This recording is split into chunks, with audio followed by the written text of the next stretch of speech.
Bueno, pues buenos días a todas y a todos. Digo todas porque somos, creo que mayoría femenina hoy. Estoy encantada de estar en el Círculo de Bellas Artes porque yo os lo decía antes a Pilar, soy una fan del Círculo, o sea que venir aquí para mí es, bueno, pues es estupendo, vamos, en fin, solo hay que mirar las vistas que tenemos para decir, aparte de su actividad, que es, bueno, impecable y me encanta, ¿no?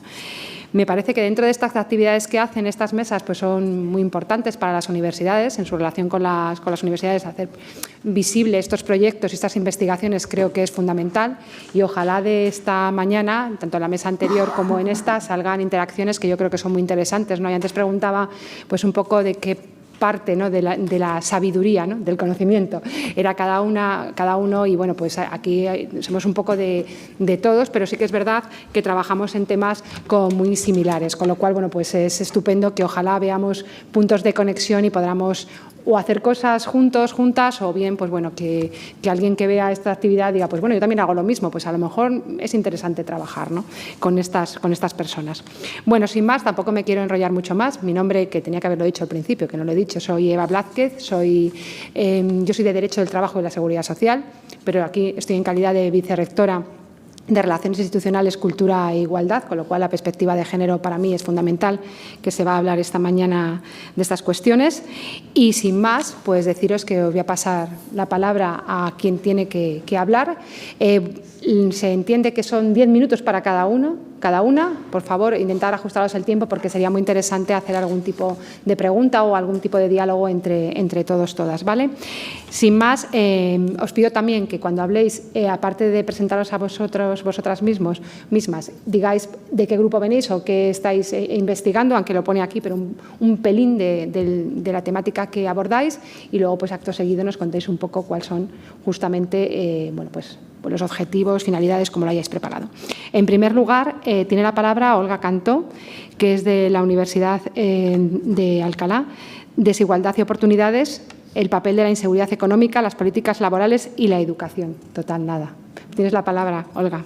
Gracias. No sé si tengo que hacer algo para que se oiga el micrófono o ya está. ¿Se oye? Ah, estupendo. Vale, genial. Pues muchas gracias. La verdad es que este tipo de foros yo creo que son muy interesantes para la interacción de diferentes grupos que trabajan en concreto en temas de ciencias sociales y sostenibilidad social, como se llama el foro. Bueno, el título que aparece ahí en la transparencia, básicamente lo que es el título de un proyecto de investigación que nos han concedido la Agencia Española de Investigación muy recientemente y que haremos desde 2023 a 2026. Está integrado realmente en un grupo que se denomina Equalitas y que es un grupo que conforma el trabajo relacionado con la desigualdad económica, con las oportunidades, con el mercado de trabajo, con la educación, que llevamos trabajando desde 2000, el primer proyecto creo que fue en 2004, con lo cual hemos tenido sucesivos proyectos de lo que era el Ministerio y ahora la Agencia Española de Investigación, y ese grupo es Equalitas y está constituido por muchas universidades españolas. Ahora os cuento un poquito. El grupo actual en el que yo me muevo es el grupo WEIPO, que está situado en la Universidad de Alcalá. Estamos tratando de impulsar pues estudios relacionados con el bienestar, con la desigualdad, con la pobreza, con las políticas públicas, ¿no? Y son los temas que más nos interesan. Estamos tratando de contratar pues, gente joven que venga con fuerza a hacer ese tipo de análisis y ahora mismo somos 13 investigadores de la Universidad de Alcalá y 6 investigadores externos que están asociados, que vienen por relaciones esencialmente de varios de nuestros miembros del grupo, ¿no? Tanto en universidades españolas como en alguna de fuera de España.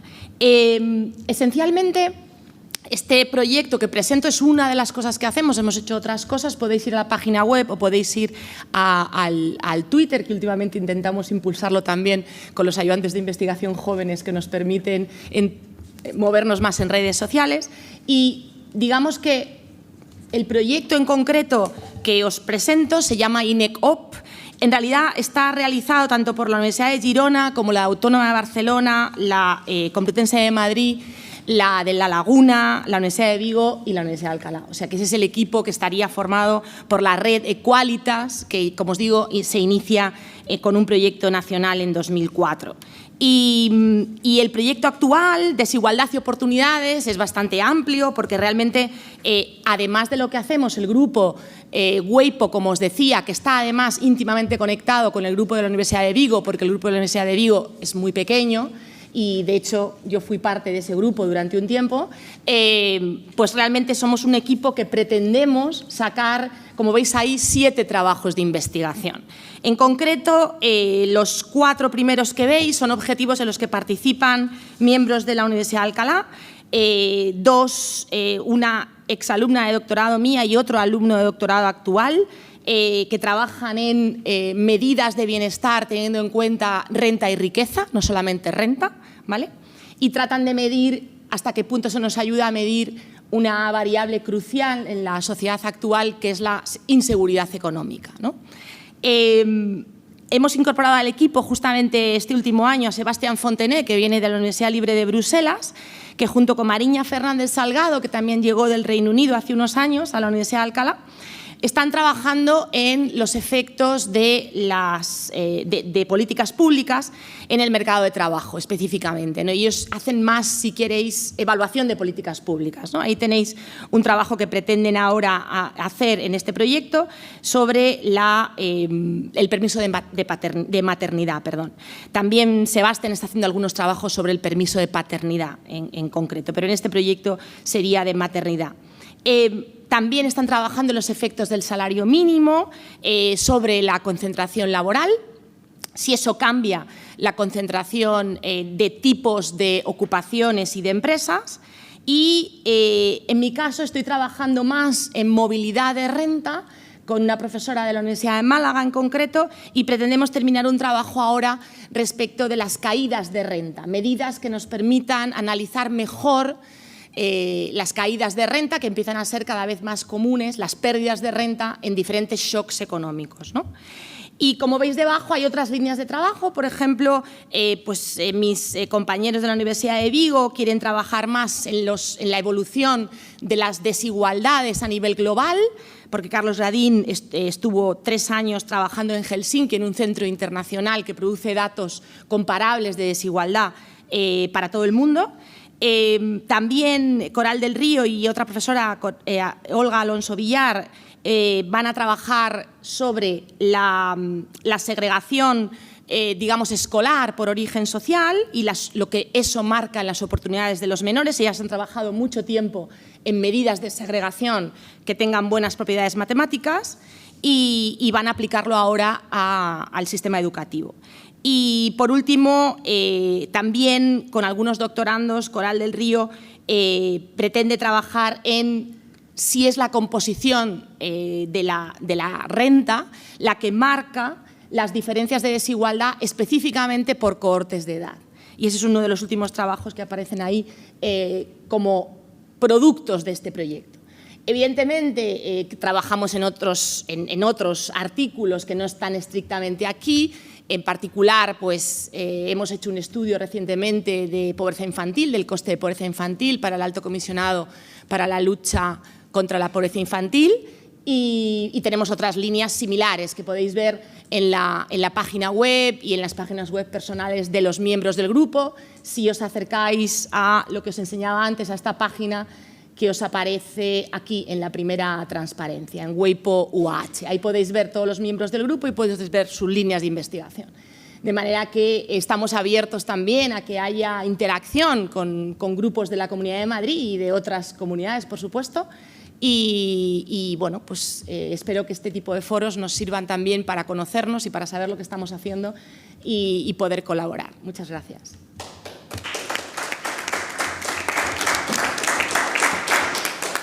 Pues muchas gracias, Olga. Además, con el tiempo perfecto, así nos dejáis un ratito para… Perfecto, Olga. Y nada, pues muy interesante lo que nos has contado. Yo algo ya conocía de este grupo, pero bueno, has ampliado y has comentado pues las cosas principales que hacéis, que yo creo que tienen bastante visibilidad. Ahora tiene la palabra Rosa Santero, de la Universidad Rey Juan Carlos. El empleo de las mujeres en la transición energética justa en España. Rosa, te cedo la palabra. Además, a Rosa creo que nos hemos enterado hoy que ya hemos compartido algunos foros. Seguro que nos pasa a lo largo de la mañana con más personas. Rosa, cuando quieras. Bueno, voy a intentar hacerlo. El ordenador no va muy bien. Sigue pensando ahí cada vez que lo intento, sí, pero ahora yo creo que espero que sí. Bueno, en mi caso, lo que traigo para compartir con todos vosotros es un trabajo que ya está finalizado, que hemos hecho a través de un artículo 83 en nuestra universidad, dos compañeras, Belén Castro y yo misma, con una consultora que se llama Bay Analistas y que se dedica a análisis económico y social en España, y bueno, también tiene algunos proyectos fuera. Y este trabajo se ha realizado con la financiación del Ministerio de Transición Ecológica, con el área de transición justa y con la Fundación Naturgy. Ellos son quienes han financiado el proyecto tiene dos partes, nosotros solo hemos participado en la parte cuantitativa, tiene otra parte también cualitativa y otro de estudio de casos, pero en nuestro caso, Belén y yo hemos participado en la parte que sería la cuantitativa. A ver si esto... ¿Hacia dónde habría que poner? Ahí, dale. Eso es. Vale, perfecto.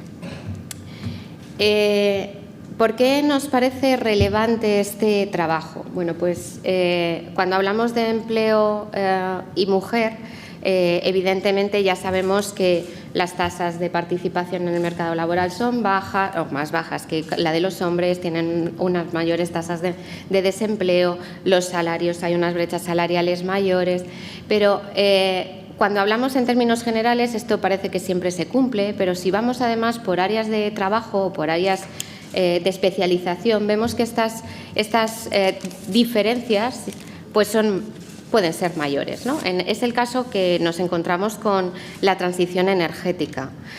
La transición energética es un sector que está en auge, no solo a nivel español, sino a nivel internacional, que está dentro de esa transición ecológica y, por lo tanto, que es una prioridad política a nivel internacional, que va a tener enormes desafíos a los que nos vamos a enfrentar, ¿no? En este marco nos planteábamos qué es lo que ocurre con la mujer en el empleo de estos sectores. Evidentemente, lo primero que necesitábamos era tener datos para hacer un diagnóstico de situación, para poder decir cómo está en España la mujer en el sector de la transición. Aunque tenéis ahí más información, se enmarca este trabajo concreto en el marco de referencia de la Estrategia de Transición Justa y nosotros nos planteamos, como os decía, dos partes diferenciadas dentro del estudio. Un primer bloque que lo que trata es de medir, cuantificar la posición y situación de las mujeres en el empleo y luego una valoración cualitativa de las propias mujeres que están trabajando en el sector, y ese sería el bloque 2. No voy a presentar la parte segunda porque la que he participado es en la primera. ¿Qué podemos aportar? Pues lo primero que podemos aportar es que tenemos que determinar qué sectores se pueden considerar que están dentro de lo que se conoce como transición energética. Porque, claro, transición energética, ¿qué es? Pues es todo un proceso, pero que no solo son unos sectores motores de esa transición energética, sino que tiene un montón de sectores alrededor que están influidos por todo ese cambio, por toda esa transición. Entonces, junto con un equipo de expertos del equipo del Ministerio y de la Fundación, intentamos delimitar aquellos sectores que creíamos que eran relevantes y que podíamos identificar en la CENAE para que pudiéramos determinar en qué sectores íbamos a medir el empleo. Entonces, ahí hemos hecho primero un listado de sectores, pero esto era el punto cero. El cómo medir la transición energética y el empleo en la transición, pues necesitábamos saber en qué sectores se iba a medir. Entonces, ahí tenéis pues uno que es puro, el de energía eléctrica, redes autoconsumo, el de rehabilitación energética, eficiencia energética en el transporte, asesoramiento y auditorías energéticas, pero luego hay un quinto sector que está relacionado y que es el que da todos los instrumentos para que los otros funcionen, y por lo tanto nos parecía que también era importante tenerlo en cuenta, ¿no? Nos planteamos preguntas. La primera, ¿ha creado la transición energética en los últimos años empleo? ¿Las mujeres han aprovechado ese empleo? Pues una primera cuestión que os puedo traer a colación es que en España, entre 2015 y 2021, más de 2 millones de empleos netos se crearon en la Unión Europea, en la Unión de los 27, y más de 152.000 en España. De estos, el empleo femenino ha sido más favorecido. Ha habido un crecimiento de casi un 30% en España de mujeres frente a un 7,8% de hombres. Y en el total de la economía ese crecimiento era de un 12%. Por lo tanto, parece que el nuevo empleo que se ha creado en la transición, las mujeres, también puede ser porque partían de unos valores muy bajos, parece que han aumentado en mayor medida. ¿Qué otra cuestión teníamos de interés? Pues qué tipo de empleo se crea en el sector y si hay brechas de género.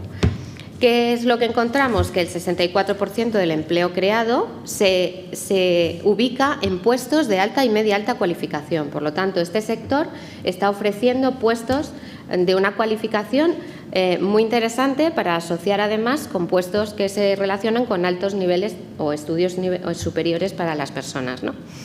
Las mujeres han ocupado casi 4 de cada 10 nuevos empleos, pero su participación en puestos técnicos es mucho más reducida. Se quedan sobre todo en la parte administrativa.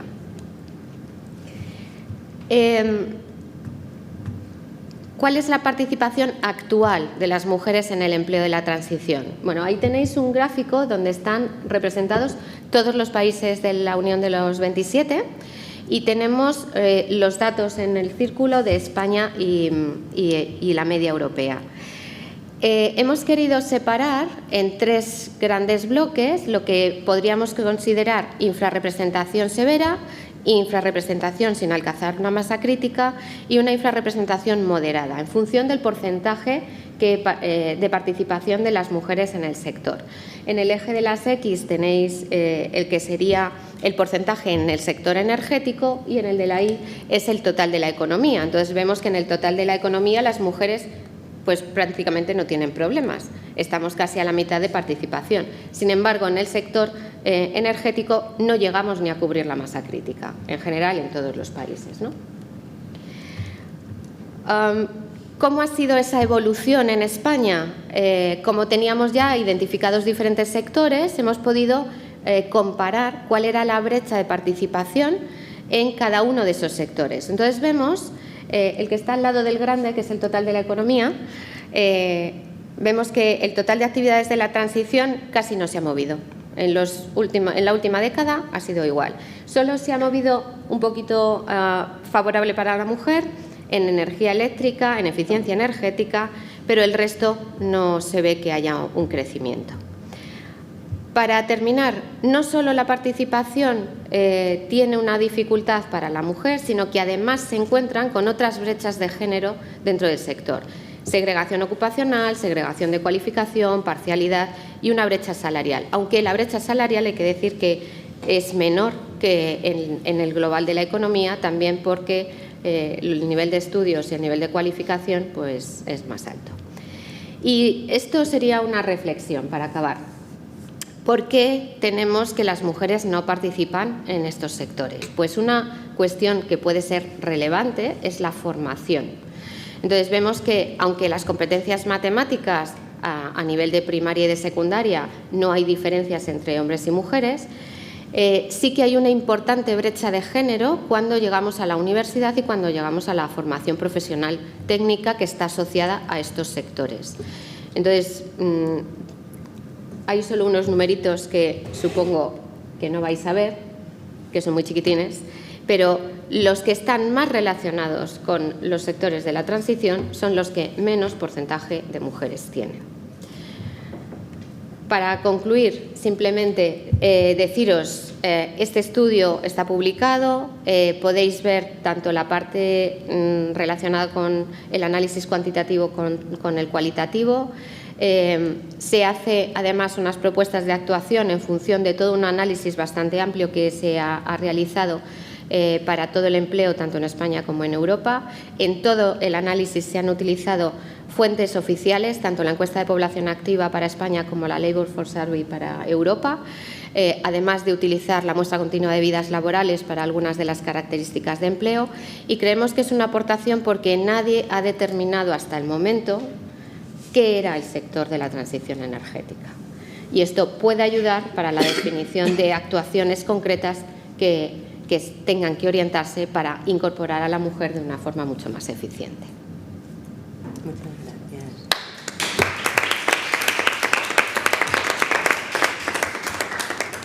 Muchas gracias, Rosa. Además, yo creo que este estudio puede también ayudar, ¿no?, a las propias universidades, ¿no?, a situarnos, ¿no?, cuando estamos trabajando por el tema de las mujeres que entren en las carreras STEM, ¿no? Pues muchas veces es algo que sabemos que es necesario, pero que realmente tener estudios que lo avalen pues es muy, muy interesante, ¿no? Cómo el mercado va a ir por un lado y cómo es necesario que las mujeres se animen a hacer estas carreras. Así que, vamos, creo que más necesario para las universidades no puede ser. Muchas gracias. Tiene la palabra ahora Juana Escudero, de la plataforma Cultura Sostenible, que bueno, nos va a dar otra versión, ¿no?, diferente de la investigación en sostenibilidad social. Muchas gracias. Claro que sí. Muchas gracias. Nosotros no nos dedicamos a la investigación. Yo estaba mirando ahí en la mesa que es proyectos / investigaciones. Yo soy proyecto. Yo soy proyecto. Llevo con un montón de compañeras de viaje más. Bueno, muchísimas gracias al Círculo y a este foro por darnos este espacio que voy a ocupar muy brevemente para contaros de nuestra plataforma. La plataforma Cultura Sostenible nace en noviembre de 2017 y nace porque un grupo de profesionales de muy distintos ámbitos, dedicados en buena parte a la gestión cultural, a la acción, en el desarrollo, en la planificación, ejecución y evaluación de programas, nos entrelazamos para compartir dudas, reflexiones, recursos, experiencias, preocupaciones, en buena medida azuzados por la Red Española de Desarrollo Sostenible, que empezaba a desarrollar en ese momento líneas de trabajo que vinculaban el desarrollo sostenible y la cultura, y que hemos ido agrandando no solo con responsables de la gestión. Ahora os cuento un poquito, porque como os cuento, esta es una plataforma de personas, que luego tenemos en nuestra acción, desarrollamos cierta inmanencia, cierta influencia en las formas de hacer de las instituciones, de los organismos, de los proyectos, de las empresas de las que participamos, pero sobre todo somos personas a título individual que hemos conformado esta plataforma. Y a ella fuimos añadiendo, como os decía, pues también comisarios, comisarias de arte, arquitectos, personas que estaban desarrollando proyectos de construcción o de diseño con esta vocación de sostenibilidad. Nos preocupa muchísimo la sostenibilidad ambiental, pero igualmente la social y la económica de los proyectos culturales en los que participemos o que promovamos. Así que, bueno, como os decía, voy a intentar ceñirme a un guión para ser mucho más eficiente con el tiempo y así luego quedo a vuestra disposición para el turno de conversación. Lo que queríamos era eso, aunar nuestras dudas y nuestra capacidad para debatir sobre nuestras formas de hacer.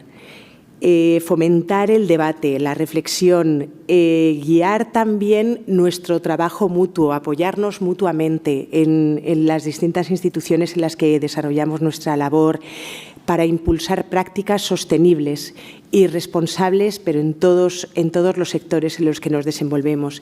¿Qué queremos? Pues inspirar, conectar e impulsar la acción. En inspirar y promover cambios, estamos profundamente convencidas, y además cada vez la evidencia científica más nos apoya, que sin el aporte de la cultura no vamos a conseguir la transformación ambiental, económica y social que nos hemos dado como plazo a alcanzar en 2030. Ya llegarán nuevas prórrogas necesarias, pero la cultura es, no quiero decir herramienta, pero es sin duda el ámbito en el que se producen los cambios de conciencia, por tanto, los cambios de comportamiento y de actitudes que son previos y necesarios para esas transformaciones que estamos comprometidos a llevar a cabo. Así que estamos muy directamente vinculadas a la Agenda 2030, por supuesto. Nuestro afán es impulsar y proponer cambios sistémicos que avancen este proceso de transformación hacia una cultura de la sostenibilidad también en la cultura, y visibilizar prácticas inspiradoras en todos nuestros ámbitos. Conectar, claro, nosotros somos un ejemplo de conexión a través de la plataforma, pero queremos también servir para aglutinar la voz de todos los sectores culturales en torno al que yo creo que es un anhelo compartido, que es la necesidad de hacer nuestro trabajo de una forma armónica y compatible con el desarrollo sostenible. Nos prestamos también a guiar y asesorar proyectos, iniciativas, para que sean sostenibles en las 3 dimensiones que os contaba. También en la formulación de políticas, de propuestas. Queremos ser ese espacio de referencia para el debate y la reflexión de todos los agentes culturales comprometidos con el desarrollo sostenible, y tenemos también un ámbito específico y deliberadamente magnificado y vocacional, que es vincular nuestro afán con todo el ámbito educativo y formativo. Buscamos constantemente espacios de alianza con la educación no solo de los pequeños y de las pequeñas, sino de todos nosotros a lo largo de nuestra vida.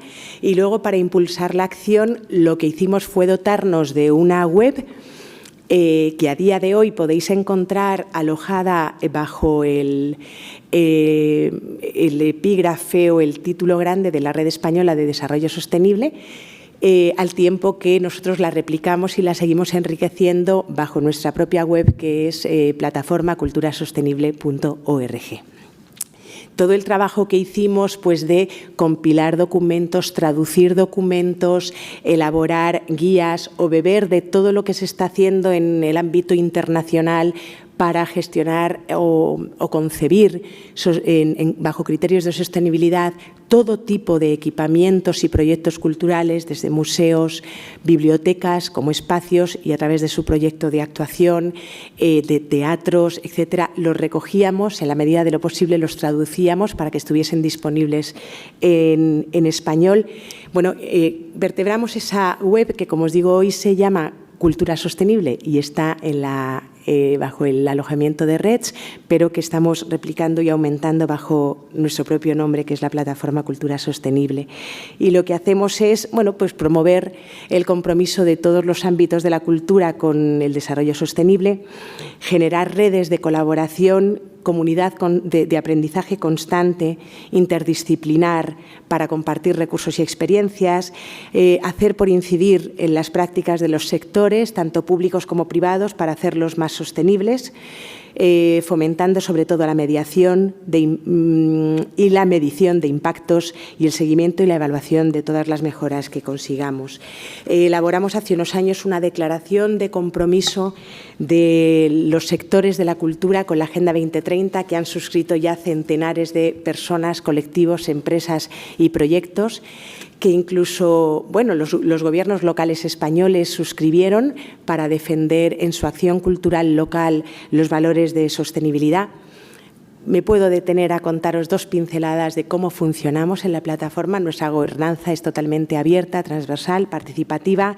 Nos coordinamos todos, entre todos. Lo que tenemos es una secuencia de reuniones periódicas, más o menos frecuentes según nuestras muchas ocupaciones nos permitan, pero cada vez es un miembro de la plataforma quien coordina y convoca la reunión siguiente con ámbitos temáticos, a veces monográficos.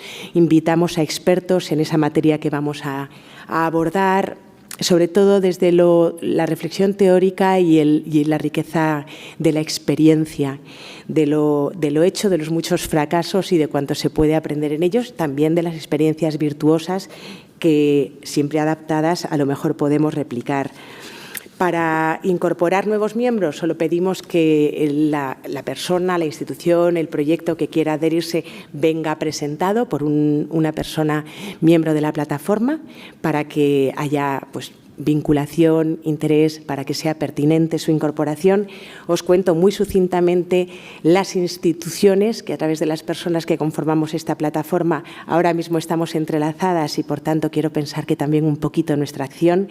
Está el programa 21 Distritos del Ayuntamiento de Madrid a través de su director Adrián Sepiurca.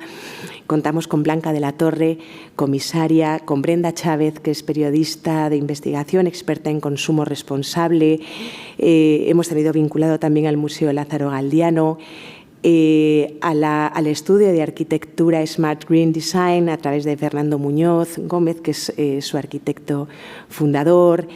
Hemos vinculado varios proyectos en sostenibilidad, en proyectos audiovisuales y cine, los servicios jurídicos a través de Isabel Quintanilla del Museo del Prado, la Fundación Daniel y Nina Carasso, a través de varias personas de su equipo, la Fundación Voces, a través de mí misma, la Federación Española de Municipios y Provincias. Hemos tenido a varias direcciones generales del Ministerio de Cultura y Deporte, a la Feria del Libro de Madrid, a ACE, Acción Cultural Española, la Red Española de Teatros, Auditorios, Circuitos y Festivales de titularidad pública, Red Escena, la Fundación Museo Thyssen-Bornemisza, el Centro de Arte 2 de Mayo, la Secretaría General Iberoamericana. O sea que, como veis, a través de nuestro vínculo y de nuestra plataforma son muchas las instituciones a las que más o menos de forma sutil, por eso yo creo que muy eficaz, vamos vinculando en nuestras formas de hacer a este afán, a este proyecto.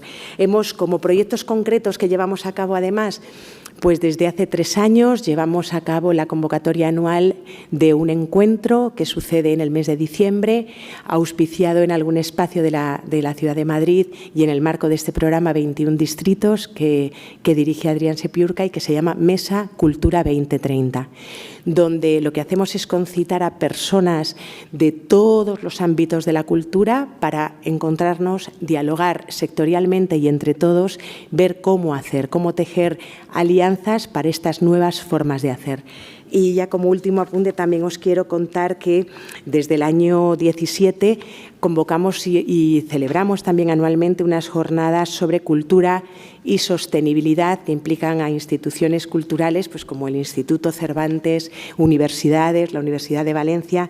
Y bueno, cada año se han dedicado a temas y ámbitos distintos, pero bueno, creo que queda claro que nuestro afán es alimentar la necesaria transformación, el cambio de paradigma al que tenemos que obligarnos felizmente cuanto antes a través de nuestras formas de hacer y de todos los lenguajes que tenemos el privilegio de manejar en nuestra acción, que apelan a la emoción, al conocimiento y que creemos que son el camino necesario para lograrlo. Ahí está.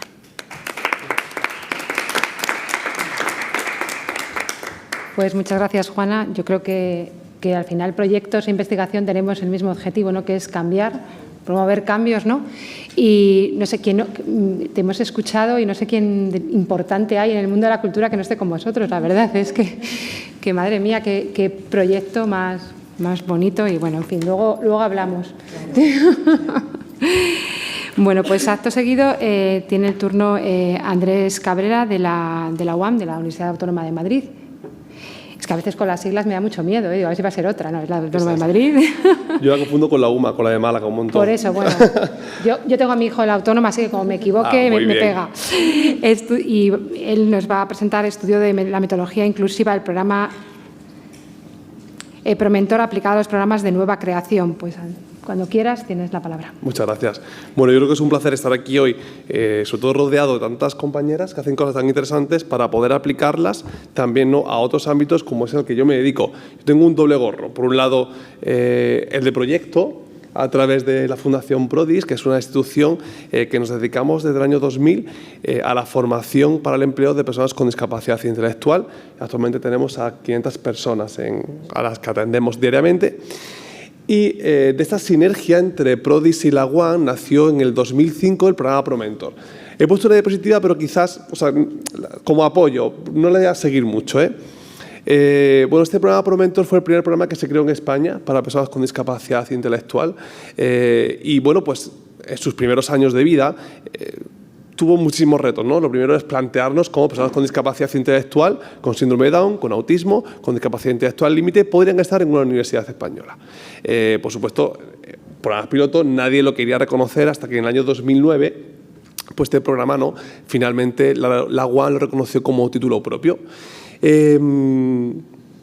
Es muy importante para nosotros la vinculación con la fundación, porque era la que luego les permitía buscar el empleo a estas personas que una vez que terminaban se ocupaban, ¿no?, de esa incorporación al mundo laboral.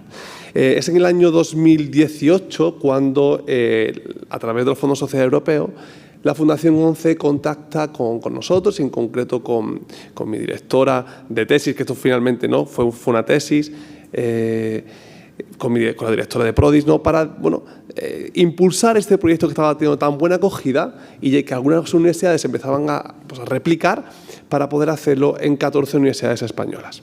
Entonces, bueno, pues esto fue, claro, un revulsivo, ¿no?, en todo el tema de la inclusión educativa en la universidad de personas con discapacidad intelectual en nuestro país, ¿no? Por lo tanto, nos pusimos en marcha para crear un proyecto de investigación donde recoger algo que es muy importante y que a veces se nos olvida. Cuando hablamos de inclusión, muchas veces nos vamos a preguntar a los profesores, nos vamos a preguntar a las familias, y nosotros lo que queríamos recoger era la voz de las personas con discapacidad intelectual. Por lo que nos recorrimos España preguntándoles a ellos pues cómo estaban en la universidad, cuáles eran los retos a los que se enfrentaba cada día, cómo había mejorado su calidad de vida, ¿no?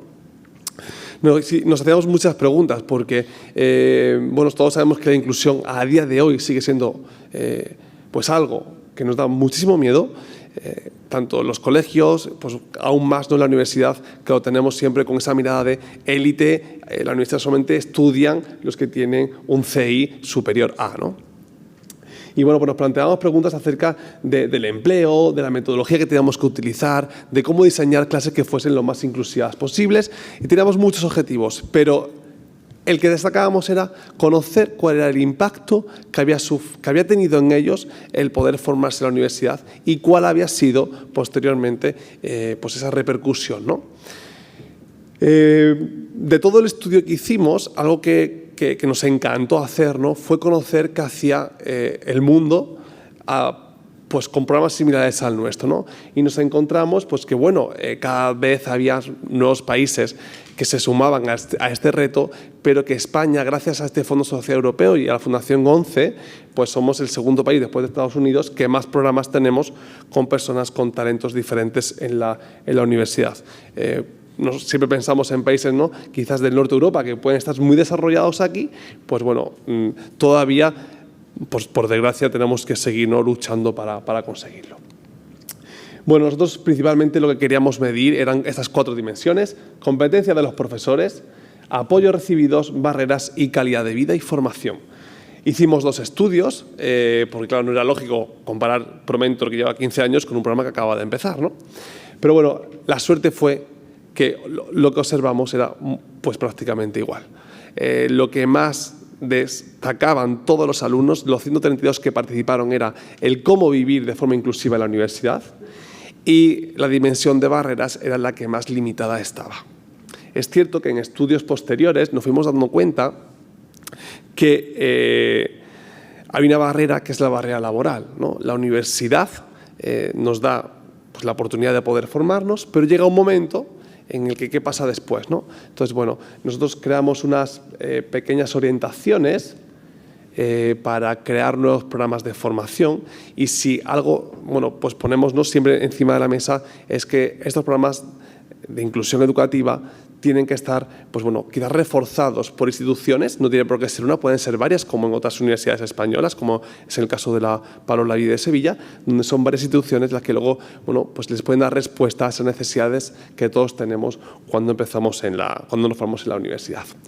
Y hasta aquí lo que sería mi parte. Este proyecto está publicado, está la herramienta también por si alguien quiere medirlo. Ahora seguimos con nuevos proyectos de investigación, tenemos uno muy interesante de codocencia, donde 2 personas con discapacidad intelectual están formando a futuros maestros con esta mirada pues mucho más inclusiva.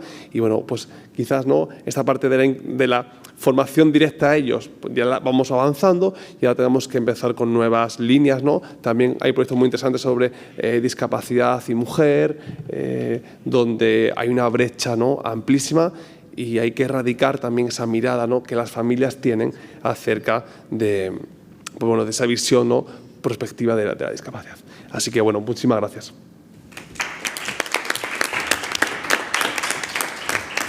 Muchas gracias, Andrés. Yo creo que es fundamental este estudio, ¿no? Quiero decir, más que ahora mismo que la LOSUN tenemos una orden, ¿no?, legal de hacer protocolo de inclusión en la universidad, de hacer unidad de diversidad, y yo creo que estamos todos un poco pues pendientes de cómo lo hacemos. O sea, que estos ejemplos yo creo que nos pueden ayudar muchísimo. Y la verdad que lo que más, perdonadme pero lo que más me llama la atención es el tema de la formación de los propios profesores, porque a veces pensamos que los profesores, claro, los profesores no sabemos muchas veces cómo tratar estas situaciones, y esa formación necesaria, es que a mí me parece que es fundamental, y yo creo que eso nos falta, porque a veces en la universidad nos ponen a dar clase y sabemos dar clase de lo nuestro, sabemos mucho de lo nuestro, pero ese tipo de habilidades, esa forma de ver, ¿no?, otras realidades, yo creo que nos hace mucha falta. Así que enhorabuena por el estudio. Muchas gracias. Y ahora tiene la palabra Héctor Cebolla. Ves que tengo que ponerme las gafas todo el rato porque si no veo nada. Estoy conectado ya. Estás conectado. CSIC, Migrantes y Educación, ya otra visión de la inclusión, la de las personas migrantes. Eso es. Vamos a ver. Mi nombre es Héctor Cebolla, soy un demógrafo del Instituto de Demografía del Consejo Superior de Investigaciones Científicas, y esta es, más que un proyecto, una línea de investigación financiada con varios proyectos en el que participan, bueno, sobre todo con dinero de la Comisión Europea, en el que participamos 10 universidades que intentamos encontrar datos que nos permitan comparar a los emigrantes con quienes no han emigrado. Y de esta manera ver no solamente ayudarnos a entender cómo son los procesos de integración, teniendo en cuenta características de los emigrantes que normalmente no se observan, sino también entender quién no se mueve. ¿De acuerdo? Entonces, el proyecto consiste fundamentalmente en intentar encontrar esas bases de datos que nos permiten, por ejemplo, observar a un rumano en España, a un rumano en Rumanía y, idealmente, a un rumano en otro país, ¿no? Y así es como intentamos ver algo que en general en la política de integración o en las reflexiones sobre la integración está ignorado, que es el hecho de que la emigración también es un sesgo de selección. No salen las personas que representan a quienes se quedan, sino que salen personas que tienen características que sistemáticamente les hacen distintos de aquellos que no se mueven. ¿De acuerdo? Entonces, esto es una pirueta, una disquisición intelectual, académica, ¿no?, en realidad, pero tiene bastante trascendencia para entender no solamente quién se mueve y quién no, sino también algunas cosas que están muy documentadas en la literatura más sólida, ¿no?, sobre la inmigración, en la literatura epidemiológica, pero también en la sociología de la educación o en la sociología del desarrollo infantil o en general en la investigación sobre desarrollo infantil. Cada vez tienen menos sentido las etiquetas de la sociología frente a otras disciplinas, pero en fin, que son las paradojas del comportamiento inmigrante, que son aquellos hechos en los que los inmigrantes se comportan mejor de lo que les correspondería.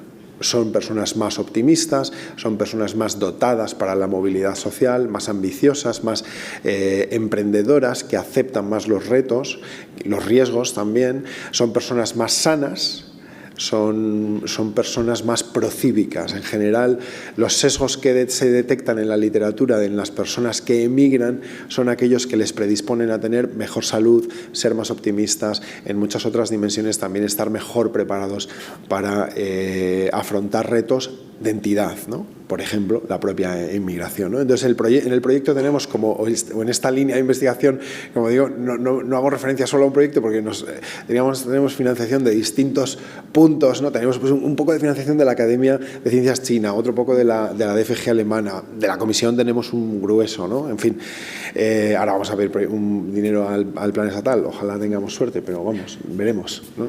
Si hay alguien aquí que pues, es una idea muy atractiva. Exacto, si alguien me escucha. Bien, entonces el proyecto tiene como dos líneas, ¿no? Por una parte, buscamos aquellos datos que nos permitan comparar a inmigrantes con no emigrantes, Y en el otro intentamos explicar estas paradojas, sobre todo las relacionadas con la salud, ¿no? No solamente, pero sobre todo las relacionadas con la salud. ¿Son realmente los inmigrantes personas más sanas? Bien, entonces esto en términos más, la chatarra académica dialéctica se llama sesgo de selección. Hay un sesgo de selección hacia la inmigración. Entonces parece que sí que hay un sesgo de selección y no solamente parece que hay un sesgo de selección, sino que está muy de moda estudiarlo. Somos una masa enorme de gente intentando publicar artículos en los que se demuestra que hay o que no hay un sesgo de selección, ¿no? Bien. Yo voy a presentar aquí dos resultados.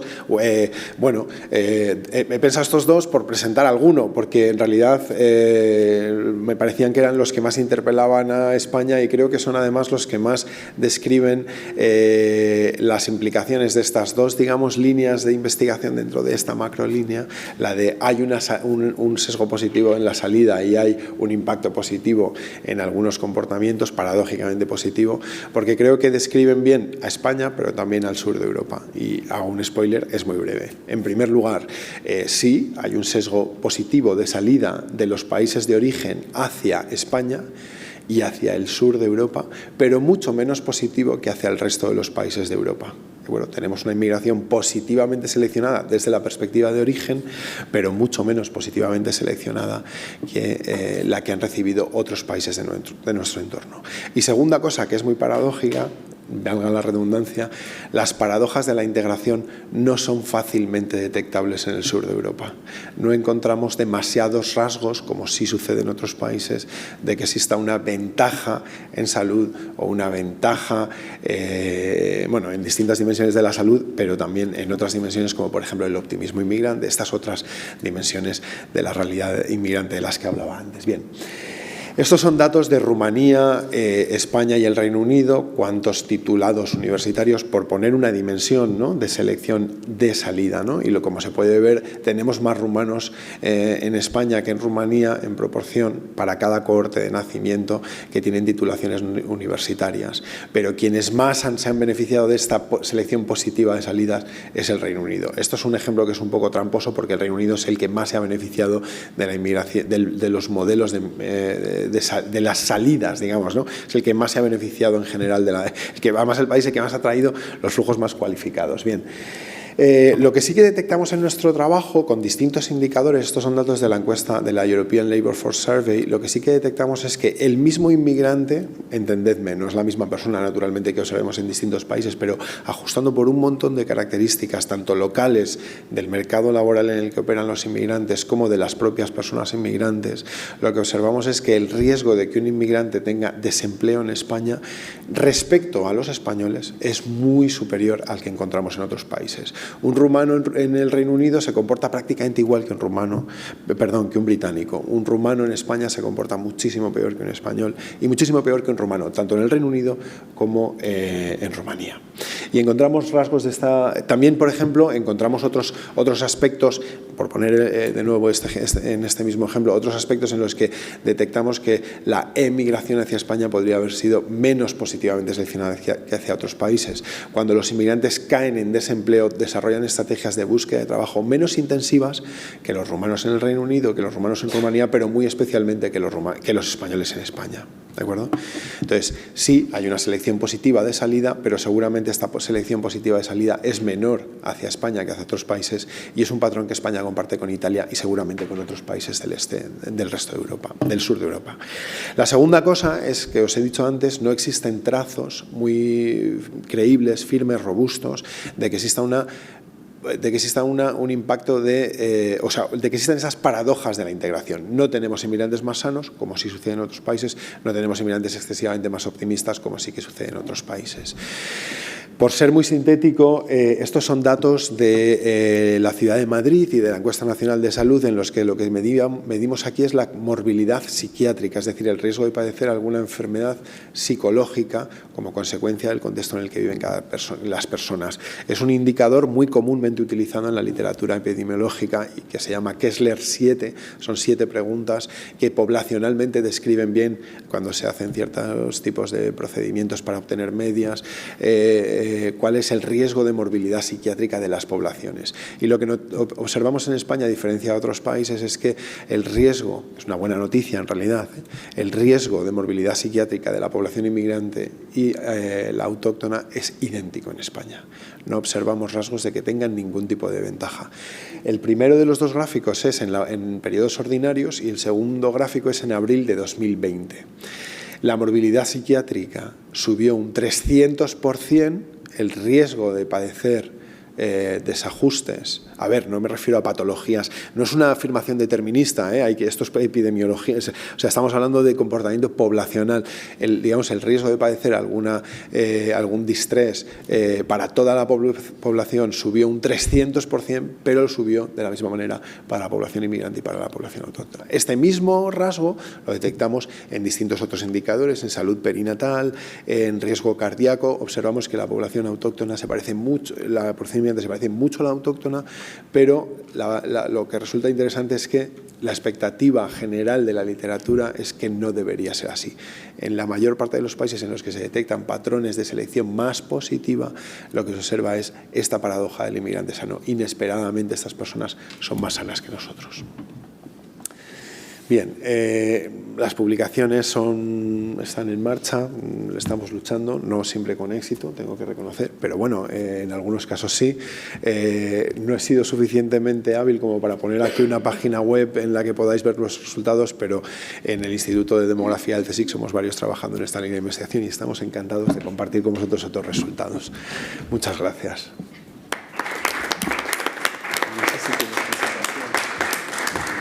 Pues muchas gracias, Héctor. La verdad que muy curioso todo lo que nos has dicho. Yo, si me hubieran preguntado previamente qué pensaba de los resultados, hubiera dicho a lo mejor lo contrario. No sé lo que os ha pasado a los demás, pero yo la verdad que estábamos aquí como poniendo, madre mía. O sea que muy interesante. Sobre todo lo de la parte por el todo, ¿no? Que muchas veces la conclusión es que sacamos los sesgos, ¿no? Que hacemos, pero además propios, ni siquiera, no sé, porque lo leemos en un sitio y ya nos lo creemos todo, lo vemos o yo qué sé. La verdad que muy interesante. Muchas gracias por la exposición. Y ahora le toca el turno a Laura Delgado Carrillo, UNED, Relaciones Humanas en el Proceso de Resocialización de los Penados. Otro tema interesante y de otra perspectiva. Cuando quieras, Laura. Gracias. Buenos días. Bueno, yo la verdad es que no sé muy bien a quién se le ha ocurrido invitarme, ¿no? Ni por qué estoy aquí. Porque, bueno, a mí me contactaron desde el programa de centros penitenciarios de UNED, que tiene un programa para que las personas privadas de libertad pues, puedan estudiar y sacarse pues, las carreras y demás. Y me dijeron de venir a un foro de sostenibilidad social, lo cual me parecía súper atractivo, a compartir mesa con una serie de investigadores que iban a presentar proyectos, ¿no? Y yo dije, pues me parece súper chulo, qué guay, yo quiero ir, yo no tengo ningún proyecto.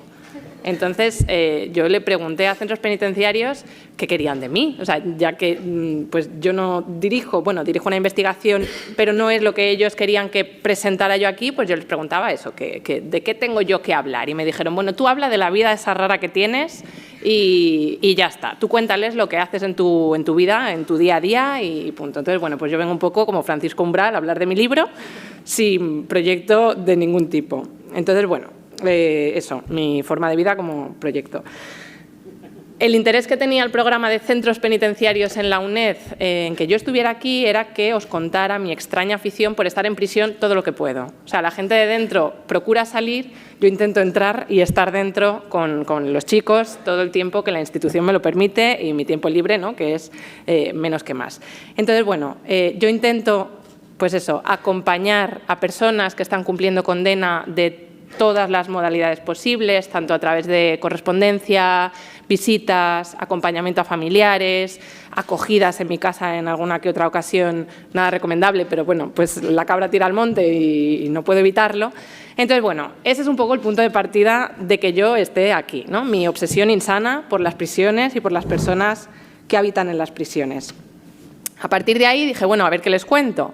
Y me puse a repasar el título que en verano, en julio, cuando yo lo que quería era no que llegara el 10 de octubre el día de hoy, sino que quería que llegara las vacaciones, le facilité a Pilar, ¿no? para esta sesión. Y vi que el título que yo le había ofrecido era el de Relaciones Humanas, patatín, patatán, en contextos, en el proceso de resocialización de los penados. Y yo dije, jolín, digo, pues este título la verdad es que es súper potente, o sea, caprichos del azar, porque yo es que no tenía ni idea de qué tenía que venir a hablar. Pero en un momento como el actual, donde las relaciones humanas están tan destruidas, ¿no? Y tan denostadas por el tema de las tecnologías, por el uso que hacemos pues de las aplicaciones que nos permiten, no sé si estar en contacto o más en descontacto, ¿no? Dije, pues me parece un título súper acertado, ¿no? Por casualidad y eso, por caprichos del azar. Entonces yo al final dije, bueno, pues de lo que les voy a hablar va a ser de las relaciones humanas que yo mantengo con esas personas y de cómo esas relaciones me han transformado a mí a nivel individual a raíz de todo lo que he podido aprender con ellos y de cómo creo que esas relaciones también han influido en ellos. No digo que les haya cambiado, porque eso sería súper prepotente por mi parte, ¿no? Y súper altanero, pero sí que creo que las relaciones que yo mantengo con esas personas pues, influyen, ¿no? en el día a día de las personas a las que acompaño.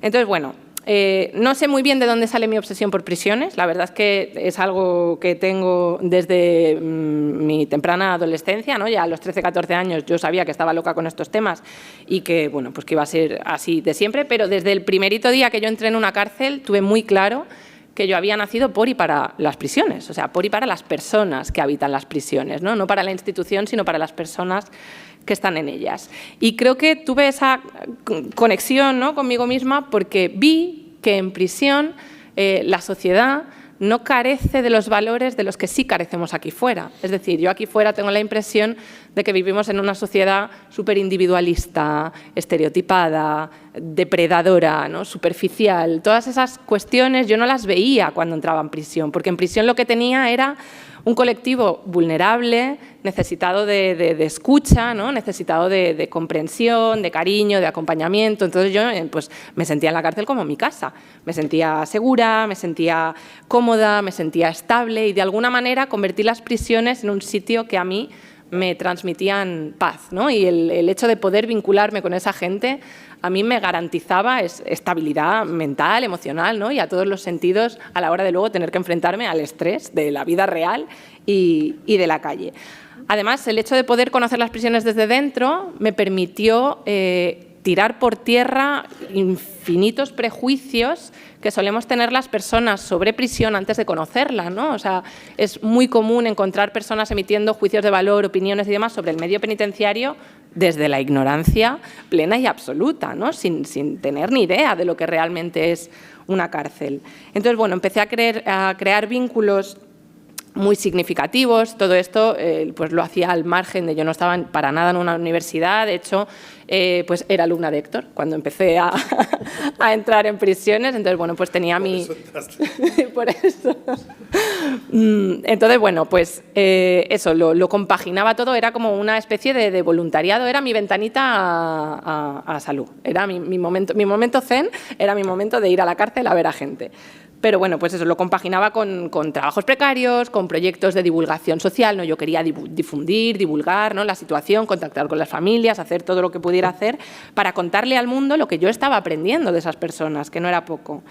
Entonces, a raíz de las cartas, que era como lo más sólido, lo que a mí más me aportaba, ¿no? Ese momento de por la noche apagar el teléfono, apagarlo todo, estar yo sola con mis pensamientos, mi cabeza, papel, boli, eso que ahora muchos psicólogos recomiendan, ¿no? Como autoterapia, es algo que yo hacía pues de forma natural con ellos, ¿no? Porque a mí me venía muy bien dedicar ese ratito a escribir, pero es que además, jolín, porque voy a escribir para mí si puedo escribir para otra persona y es algo que le va a reportar un bien a esa otra persona, ¿no? Que está ahí abandonada, dejada de la mano de Dios, que nadie se acuerda de esa persona. Entonces, bueno, empecé a cartearme con muchísima gente son cientos de personas, muchísima gente en todas las prisiones de España.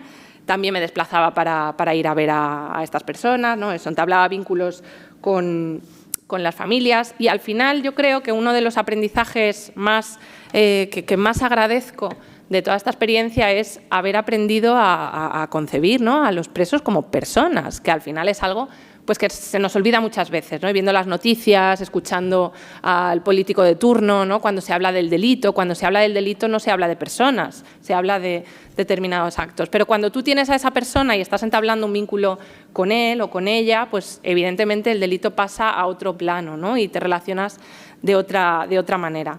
Entonces, otra de las cuestiones que me ha aportado el hecho de relacionarme con personas privadas de libertad es que cuando se crea esa relación, cuando empieza a florecer la confianza, yo evidentemente en la vida se me ocurriría preguntarle a alguien por qué está en la cárcel, porque no me importa. A mí con que lea mis cartitas cuando le escribo y me sirva para ese momento mío de terapia, pues estupendo, ¿no? Pero a medida que la confianza va surgiendo, pues es probable que la otra parte tenga la necesidad de contarte, ¿no? O quiera, pues eso, explicarte cuáles han sido sus circunstancias, por qué ha acabado ahí, y pues muchas veces la persona ha acabado ahí por circunstancias desgraciadas de la vida, pero otras muchas veces esa persona ha podido cometer un crimen, un delito importante, ¿no?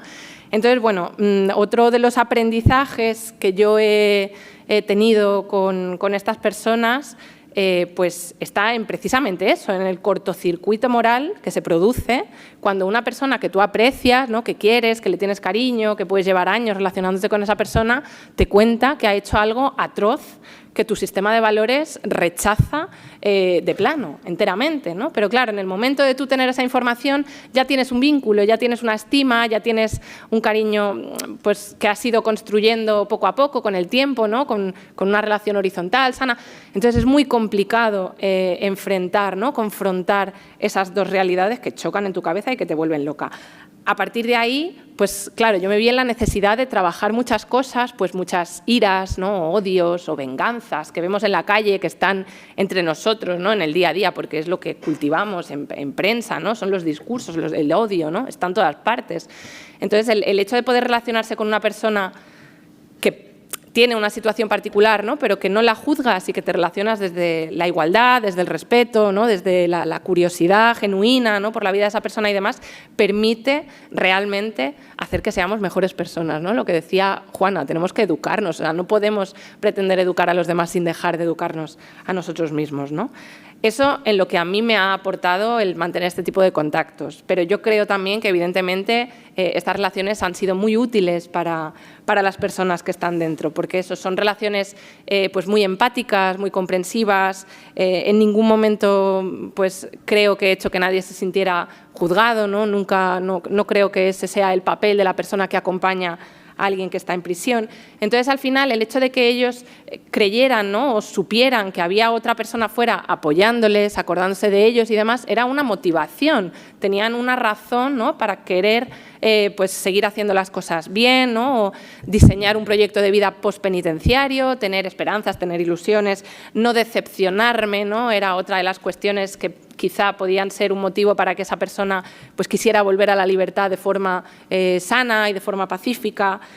Entonces, bueno, yo siempre recuerdo pues, las palabras que me dijo uno de ellos en una de las cartas, que me decía que siempre me iba, o sea, siempre te agradeceré que me trataras con amabilidad cuando nadie más lo hizo, ¿no? O sea, hay declaraciones que para mí han sido un antes y un después en prisiones, porque qué fácil es tratar de forma amable a los demás, ¿no? Y qué poco lo hacemos muchas veces, ¿no? O que, no sé, no cuesta nada tratar de forma, pues eso, educada, simpática. No sabes con qué está lidiando la otra persona, ¿no? No sabes si quizá esa persona hoy no te ha dado un buenos días súper feliz pues porque tiene a un familiar enfermo, porque ayer enterró a su perro, porque, o sea, es que no lo sabemos, ¿no? No cuesta nada intentar, pues eso, ser amables con los demás. Entonces, bueno, al final, a partir de ese tipo de relaciones, yo creo que ellos pues, se han sentido pues eso, más motivados, ¿no? Para volver a la libertad de una forma más consciente, más ilusionada, más motivada y demás. Entonces, bueno, al final el trato que le damos a los demás influye 100%, sin ningún género de duda, en el autoconcepto que los demás tienen de sí mismos. Y ese autoconcepto puede ser mejor o peor en función de lo que los demás les hayan contado, ¿no? A una persona que se le ha dicho de siempre que no vale para nada, es muy probable que se haya acabado creyendo que no vale para nada. Entonces, yo con estas relaciones lo que procuro es, lo que intento es que ese autoconcepto sea el mejor posible, ¿no? Porque estamos muy acostumbrados a tratar a los demás de forma limitante, ¿no? Nos comparamos, medimos errores, ¿qué tal te ha ido el examen? He tenido 3 fallos, ya, pero es que has tenido 22 aciertos, ¿no? ¿Por qué vamos a meter siempre el dedo en lo que hacemos mal, en el error? Entonces, bueno, creo que es más inspirador, más motivador tratar a las personas no por lo que son, que es algo muy limitante, sino por lo que quieren llegar a ser, ¿no? O por lo que pueden llegar a ser. Creo que es fundamental mantener relaciones de este tipo con las personas privadas de libertad, por más que pueda generarnos tensiones complicadas, ¿no? Porque evidentemente no podemos olvidarnos de las víctimas, que son las grandes olvidadas en el mundo del derecho penal y penitenciario, pero creo que este tipo de relaciones contribuyen a la resocialización de esas personas, que es muy importante que el tiempo que están ahí dentro sirva para su resocialización, contribuye también a la prevención del delito, para que esas personas no vuelvan a delinquir una vez que salgan, y contribuyen a la convivencia pacífica, ¿no? Que todos deseamos una vez que salgan, porque es verdad que a día de hoy están dentro, pero no podemos olvidarnos de que esas personas van a salir y van a volver a estar entre nosotros. Por lo tanto, tenemos que hacer lo posible para incluirlas en la sociedad, ¿no? Y darles la oportunidad de poder ser pues, como quieran ser. Entonces, bueno, a modo de conclusión, si no queréis ir a la cárcel a hacer amigos y a comprobar esto que estoy diciendo, pues os invito a bajar la ventanilla del coche cualquier día que estéis subiendo una cuesta y veáis un ciclista que se le sale ya el corazón por la boca y que no puede más, y que le peguéis 4 voces de ánimos, que le peguéis cuatro gritos al ciclista que no puede más. Porque en ese momento, o sea, veréis lo poderosas que son las relaciones humanas y cómo ese ciclista cambia su forma de enfrentarse a esa cuesta. Muchas gracias.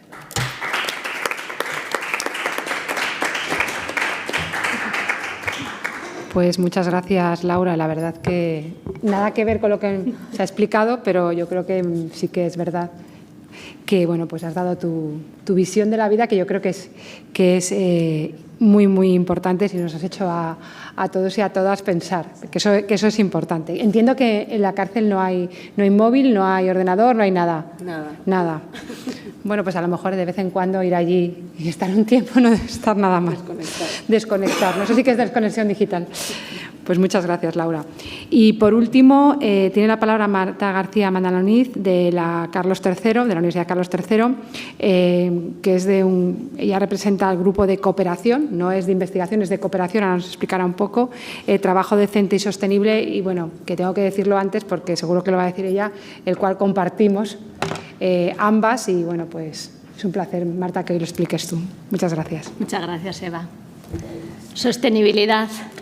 Palabra polisémica y poliédrica, palabra manida y maquillada, palabra sobreexplotada, palabra con una triple perspectiva, la ambiental, la social, la de gobernanza, palabra abreviada con 3 o 4 letras, la E o la A, la S y la G, palabra con responsabilidad compartida entre Estados y empresas, palabra a la que aspirar y a la que esperar, con esperanza. Palabra debatida en debates y foros como de este Círculo de Bellas Artes, a quien quiero dar las gracias por invitarme a participar. Un foro dentro de 3 foros sobre 3 letras, la I más la D más la C. La I de investigación o de innovación, la D de desarrollo y la C, entre otras muchas Cs, de conocimiento, de compromiso y también de cooperación para ese compromiso. Cooperación para el compromiso dentro de aquella S de lo social de la sostenibilidad, o dicho de otro modo, sostenibilidad social a través de la cooperación desde el compromiso. Un compromiso social que creo que hay que compartir entre todos, también por todas las administraciones públicas y dentro de ellas por las universidades públicas. Y es que junto con la docencia y la investigación, la transferencia forma parte en la universidad del conocido triángulo del conocimiento, que integra un triángulo virtuoso. Y es que en un adecuado ecosistema de transferencia del conocimiento creo que hay que incluir también a la cooperación. Una cooperación que creo que puede llegar a todos los niveles, desde el internacional al local, en una óptima colaboración e integración entre la academia y la sociedad. Y en esa colaboración y para esa transferencia del conocimiento desde la Universidad Carlos III hay diversos grupos de cooperación que están compuestos por personal, docente, investigador de muy diversas áreas científicas, desde las más tecnológicas hasta las más humanísticas. Y uno de esos grupos de cooperación, en efecto, es el que tengo aquí el placer de representar, que es el grupo de cooperación, como ya ha comentado mi compañera Eva Blázquez, de trabajo decente y sostenible, del que soy coordinadora de cooperación local y del que ella es la directora de ese grupo y bueno, quien nos hoy, ¿verdad?, nos acompañe, nos modere esta mesa y a quien doy, bueno, pues también las gracias por sus palabras de presentación. Y este grupo de cooperación pues reúne a más de una docena de profesores, investigadores de distintas áreas jurídicas, desde el derecho del trabajo y la seguridad social hasta el derecho mercantil o el derecho laboral, pero también de otras ramas no jurídicas como las áreas sociológicas, como por ejemplo el análisis social. Así que juntos lo que hacemos es que juristas y sociólogos creamos sinergias entre distintas disciplinas. ¿Para qué? Para unar esfuerzos con el fin de contribuir desde distintos primas, eso sí, al estudio del trabajo decente y sostenible. Y de una u otra rama jurídica o sociológica, los integrantes de este grupo de cooperación lo que tenemos es un objetivo en común. Y ese objetivo en común es analizar el trabajo decente desde el prisma de los Objetivos de Desarrollo Sostenible de la Agenda 2030 y, en concreto, del objetivo ODS número 8. Y es que estamos convencidos, mejor dicho, convencidas, porque la mayoría somos mujeres en este grupo de cooperación, que el camino del cumplimiento de los ODS y en concreto de este ODS 8 se convierte en indispensable. ¿Indispensable para qué? Indispensable para promover un crecimiento económico que sea inclusivo, que sea sostenible y sobre todo para lograr que haya una mayor productividad económica también en las empresas a través de la responsabilidad social corporativa que creo que tiene que continuar. Y para tratar de contribuir de algún modo en esa promoción y a ese logro, nos propusimos desde el primer momento de creación de este grupo de cooperación realizar tareas de información y formación de un lado, de investigación y publicación de otro y de transferencia y divulgación de otro más, con el ánimo, como he dicho antes, de sensibilizar, de hacer una sensibilización social sobre la necesidad de que el trabajo sea decente, de que el trabajo sea sostenible. Y con la divulgación y la transferencia de los resultados de investigación y la publicación, nuestro propósito al final es promover en la sociedad, de algún modo, la puesta en práctica de sistemas de trabajo decente y sostenible. ¿Y cómo? Pues haciendo formación. ¿Y cómo hacemos esa formación? A través de una escuela de trabajo decente. Y dentro de esta escuela de trabajo decente, hace unos años preparamos una formación que era online para el apoyo de la acción sindical en Colombia, para erradicar el trabajo informal. Una formación que estuvo en colaboración con las empresas y con los trabajadores y que formó parte de las iniciativas del centenario de la Organización Internacional del Trabajo, OIT, dirigidas a Colombia para transitar de la informalidad a la formalidad del trabajo y de la empresa, bajo el prisma y las prioridades marcadas por la propia OIT. Bueno, pues los resultados alcanzados en esa escuela de trabajo decente, lo que hicimos fue divulgarlos, pero lo divulgamos aquí en España a través con la colaboración de la Fundación 1 de Mayo y además con la edición de un libro que tenía pues esos materiales formativos. Y esos resultados creo que se marcaron en el ODS 8, pero sobre todo en la meta 8.5 sobre el trabajo decente para hombres, para mujeres, para jóvenes, para personas con discapacidad, pero sobre todo con especial referencia a la igualdad también de remuneración por un trabajo igual. Y esa escuela de trabajo decente que, como he dicho, iniciamos para Colombia, luego la hemos podido extender. Y la hemos podido extender gracias a un curso online gratuito que se hace en formato electrónico MOOC, liderado por la plataforma edX, y que es un curso online gratuito de 5 semanas de duración, que hacemos y reeditamos todos los años y que acaba de comenzar la última edición el pasado martes 3 de octubre. ¿Y con él qué hacemos? Pues con él estamos formando a profesionales de cualquier país de habla hispana que estén interesados en conocer cómo o cuáles son las herramientas básicas para poner en marcha y alcanzar el trabajo decente en la empresa en su país. Hay que decir que con anterioridad pusimos en marcha un curso también online, también gratuito, también en la plataforma MOOC de edX, pero en idioma inglés. ¿Para qué? Pues para llegar al número más amplio posible, que no sea posible, de personas procedentes de cualquier país que estén interesadas en conocer cómo implementar esas herramientas de trabajo decente en una empresa. Pero no solo formamos, también informamos. Informamos a través de un boletín iberoamericano sobre protección social con perspectiva de género. ¿Para qué? Pues para dar a conocer el impacto diferenciado que tiene en los hombres y las mujeres a veces las medidas adoptadas en el marco de los sistemas de protección social. Informamos, además de con ese boletín, con un informe sobre la salud laboral, con una perspectiva de género que siempre tenemos. Y también investigamos y publicamos en materia de sostenibilidad social y dentro de esa amplia materia, en materia de trabajo decente y sostenible, a través de una iniciativa o colaborando con una iniciativa de la OIT, sobre los retos del trabajo. Y son muchos los retos del trabajo que siempre están presentes, pero son mucho más hoy, sobre todo con la digitalización. Bueno, pues hemos contribuido con publicaciones sobre las cláusulas laborales, publicaciones sobre el papel que juegan los sindicatos en la consecución de esos ODS y en concreto de ese ODS número 8.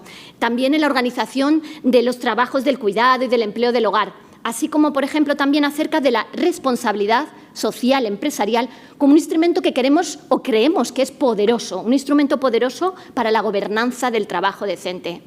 Investigamos y colaboramos y publicamos no solo, sino también con investigadores de otros países. ¿Para qué? Pues para abrir el foco a realidades económico-laborales distintas a las españolas y fundamentalmente de Latinoamérica.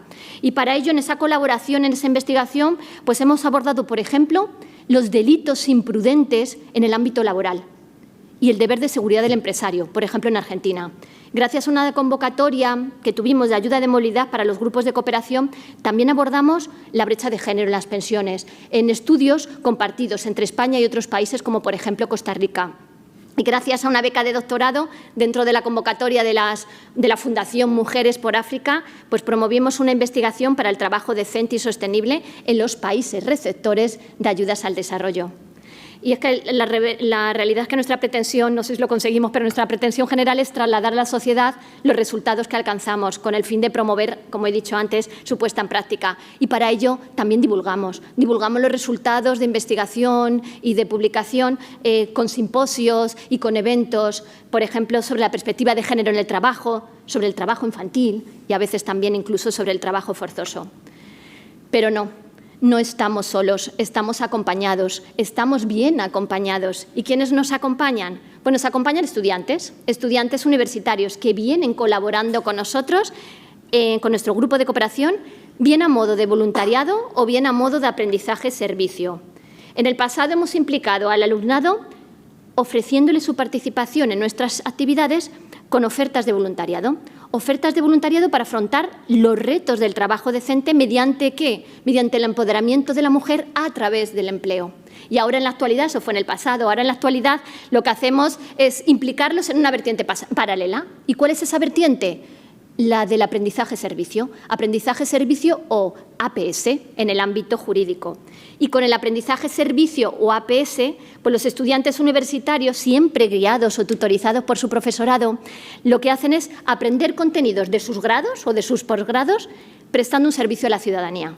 Mirad, lo que hacen es aprender participando, participan actuando, actúan sobre las necesidades reales del entorno económico y social que rodea a la universidad, en nuestro caso a la Universidad Carlos III, y actúan al final prestando un servicio a la comunidad local.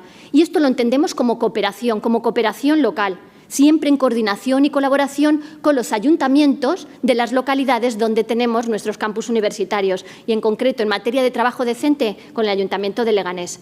Y para ir terminando, quería simplemente decir, por si acaso alguien no lo sabe, que el aprendizaje-servicio es otra filosofía, otra forma, otra metodología de aprendizaje.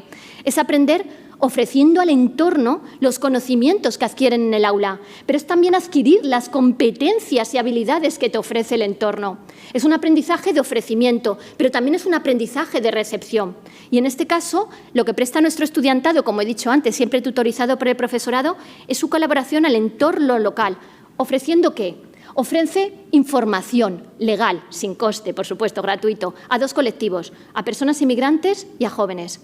A las personas inmigrantes que residen en la ciudad de Leganés les orientan nuestros estudiantes ¿en qué?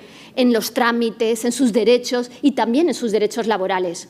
Y a los jóvenes de también la ciudad de Leganés que están en situación de desempleo o que están en una situación económica o social a veces precaria, pues se les informa a través de la creación de autoempleo o dándoles a conocer cuáles son sus derechos para su primer empleo. Y quería, para terminar, decir que esta cooperación local se enmarca en una alianza de 10 jóvenes universidades, en las que nuestra Universidad Carlos III está. Esa alianza se llama JUFE. Bueno, lo digo por si acaso. Y las universidades de esta alianza europea tienen un objetivo también en común. ¿Cuál es? Sensibilizar. ¿Sensibilizar a quién? Sensibilizar a los estudiantes. ¿Con qué? Con las necesidades de las localidades que rodean cada uno de los campus donde estudian y al final de implicarlos para que sean responsables con una ciudadanía cívica. Así que, en definitiva y en conclusión, nuestro grupo de cooperación fomenta el trabajo decente, fomenta también o intenta fomentar la responsabilidad social empresarial, llevando a cabo, como he dicho antes, actividades de docencia, de investigación y de transferencia, en aquel triángulo virtuoso que al principio de esta exposición me referí, del conocimiento. Y el fin último es contribuir a la mejora de la calidad del trabajo de la población, no solo lejana, sino también cercana de las poblaciones que rodean a nuestros campus universitarios.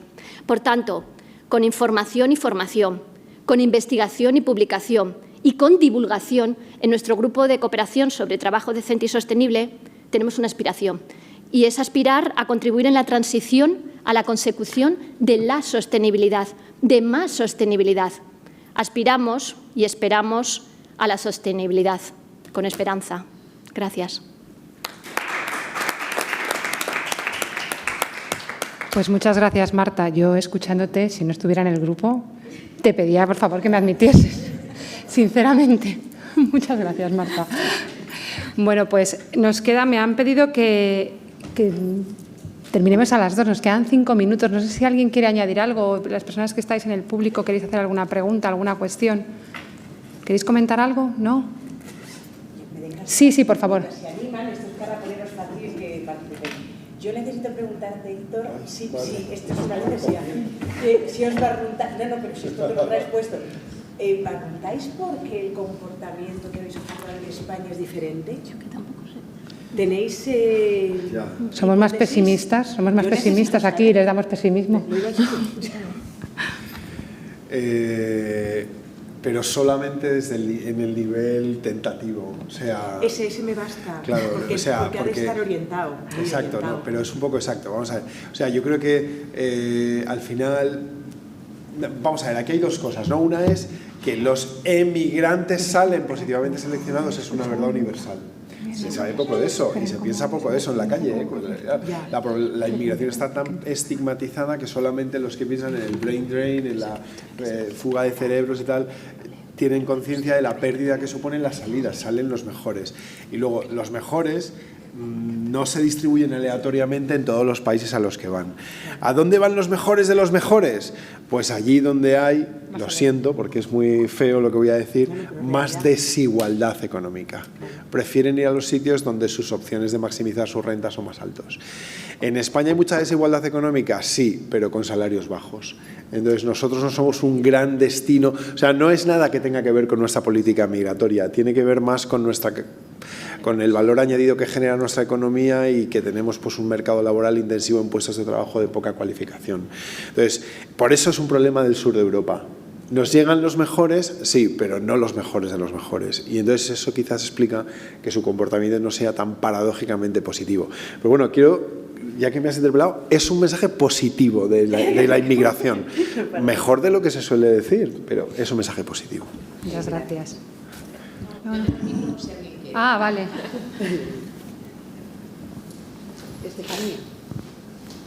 Ahí con micrófono, gracias. Bueno, primero muchas gracias a todas y a todos. Yo creo que desde su propio enfoque cada uno creo que toca la parte de sostenibilidad social, ¿no? Inclusive la reinserción me parece que es un tema fundamental y novedoso. Y bueno, yo solamente quería agradecerles y preguntarle a Rosa, dentro de tu investigación, y como ya lo hemos visto digamos en la semana pasada en Nueva York, el tema de la igualdad de género todavía nos va a costar 286 años para lograrla. Si en este rubro que tú has investigado, por ejemplo, ¿cómo han sido los mecanismos o impulsos o políticas de las empresas para garantizar esa igualdad? Es decir, si estas, digamos, políticas se han dado más en empresas medianas, micro, o han sido transnacionales. Nosotros no nos hemos centrado en concreto en lo que son las políticas, porque de hecho lo primero que queríamos hacer es un diagnóstico, porque realmente no sabíamos cómo estaba el mercado, primero porque no estaba ni definido el sector, ¿no? Pero En España, por ejemplo, las políticas de igualdad que van orientadas precisamente a que haya una participación igualitaria y no se cumplan todas esas brechas de género, se dan más en las grandes y medianas empresas, porque por ley, la primera ley solo exigía a un tamaño concreto, luego la siguiente ha ampliado el número de empresas a medianas, pero las pequeñas empresas no tienen planes de igualdad. Y realmente el 96% de las empresas en España son pymes, con lo cual están fuera de esos planes grandes de igualdad.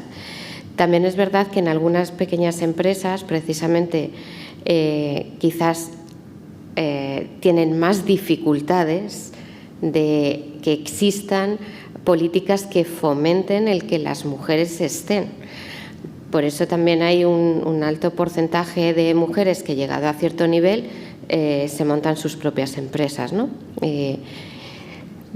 Pero no te puedo decir en este caso. Lo que sí nosotros propusimos en el trabajo, y está en el informe, que lo podéis leer, es que era importante el detectar esas primeras brechas para que ahora se puedan diseñar, tanto desde el punto de vista nacional por el Instituto de Transición Justa como por las orientaciones que puedan dar a las empresas, el que se pueda identificar aquellas ramas o aquellos sectores que están peor en cuanto a la participación femenina y que puedan animar, ¿no? Que puedan tomar acciones que sean más positivas, ¿no?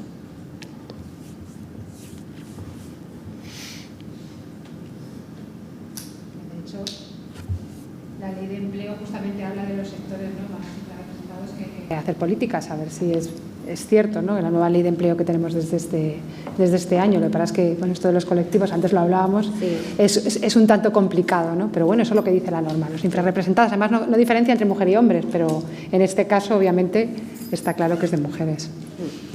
¿Alguna cuestión más?